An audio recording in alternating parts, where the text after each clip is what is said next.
আসসালামু আলাইকুম এভরিওয়ান। এই ভিডিওতে আমি এইচএসসি 27 ব্যাচের জন্য কথা বলবো তুমি কিভাবে তোমার কলেজের একদম শুরু থেকেই সুন্দরভাবে নোট তৈরি করতে পারো। নোট তৈরি করা ভাই একটা স্কিলের ব্যাপার, একটা আর্টের ব্যাপার। কিন্তু নোট কিভাবে তৈরি করতে হয় সেটা নিয়ে খুব কম মানুষই কথা বলে। নোট তৈরি করা আমাদের একেবারেই শেখানো হয় না। আমি তোমাকে এখানে শেখাবো না, বরং আমি তোমাকে এখানে কিছু টিপস দিব যার মাধ্যমে তুমি যে নোটটা করো সেই নোটটা আগের চেয়ে আরও ভালো হতে পারে। আসো আমরা আরম্ভ করি কিভাবে কলেজের প্রথম দিন থেকেই ভালো নোট তৈরি করা যায়। আসো বলি, সবার প্রথমে হচ্ছে তোমাকে ক্লাসটা মনোযোগ দিয়ে করতে হবে। তুমি জানো এটা খুবই একদম বেসিক কথা, আমি এটা না বললেও হতো, কিন্তু কেন বললাম? ক্লাসে মনোযোগ হচ্ছে ভালো নোট করার সবচেয়ে বড় শর্ত এবং সবচেয়ে গুরুত্বপূর্ণ কথা। তুমি ক্লাসে মনোযোগ না দিলে তোমার নোট হবে না। সেটা তোমার কলেজের কোচিং হোক, কলেজের ক্লাস হোক বা কোচিংয়ের ক্লাস হোক, দুইটাই কিন্তু তোমার ইকুয়ালি ইম্পর্টেন্ট, যেই জায়গা থেকেই তুমি নোট করতে চাও না কেন। পরের কথা হচ্ছে নোটটা তুমি সবসময় নিজের ভাষায় লিখবা। টিচার ধরো তোমাকে অনেক কঠিন কঠিন কথা বলে তোমাকে শিখাইছে, কিন্তু তুমি কথাটা বুঝো নাই, কথাগুলো তোমার কঠিন লাগে, দরকার নাই।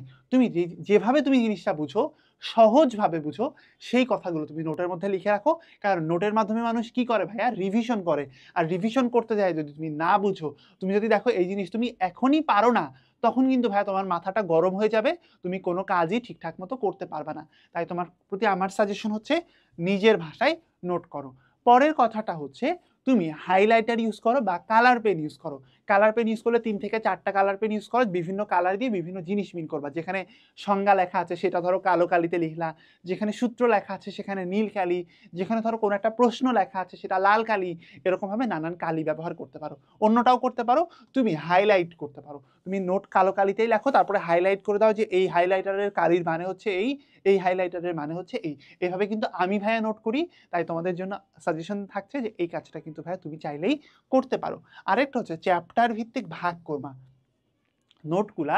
তোমার মনে করো পরীক্ষায় 5টা নোট থাকলো, তুমি চাইলে একটা বিশাল নোটও করতে পারো, সেটা তোমার ব্যাপার। এটা হচ্ছে আমার তরফ থেকে সাজেশন। মনে করো তোমার একটা সাবজেক্টের জন্য 5টা টপিক, 5টা টপিক না, 5টা চ্যাপ্টার আছে। সেই 5টা চ্যাপ্টারের জন্য তুমি চাইলে 5টা খাতা তৈরি করতে পারো। কিংবা তোমার ধরো 10টা চ্যাপ্টার আছে, তুমি 5টা খাতা তৈরি করলা। 15টা চ্যাপ্টার আছে, তুমি 3টা বা 5টা খাতা তৈরি করলা। এভাবে আলাদা আলাদা খাতায় যদি তুমি সুবিন্যস্তভাবে সবকিছু লিখে রাখো, তোমার কিন্তু জিনিসটা অনেক অর্গানাইজ লাগবে। এর বাইরে আমরা কিন্তু হালকেনস্টাইন থেকে যারা চাই, তারা এক খাতার মধ্যে সবকিছু নোট করে ফেলতে চায়, এরকম অনেকের থাকে যে অনেক খাতা সে মেনটেন করতে পারে না। তুমি কিন্তু চাইলে আমাদের সেই খাতাও নিয়ে ফেলতে পারো, যেখানে একটা খাতার মধ্যে তোমার সবকিছু একদম কমপ্লিটলি নোট করে ফেলতে পারবা। ভাই তুমি চাইলে আরও একটা জিনিসের মাধ্যমে একসাথে সবকিছু করে ফেলতে পারো। সেটা হচ্ছে আমাদের এইচএসসি 27-এর জন্য ডিজাইন করা বিজনেস স্টাডিজের একাডেমিক টু অ্যাডমিশন কোর্স, যেখানে তুমি মাত্র 4250 টাকায় সবগুলা কোর্স একসাথে পেয়ে যাচ্ছ। তোমার একাডেমিকও কাভার হবে, তোমার অ্যাডমিশনও কাভার হবে। তাই তোমাদের জন্য আমার আগে থেকেই ওয়েলকাম যে এই কোর্সে চলে আসো, দেখা হবে ইনশাল্লাহ ক্লাসে। এখন এখানে আসো, আবার সম্ভাব্য প্রশ্ন যোগ করে রাখো। যখন তুমি নোট করবা, নোটের নিচে বা নোটের সাইডে লিখবা যে এইখান থেকে এই ধরনের প্রশ্ন আসতে পারে।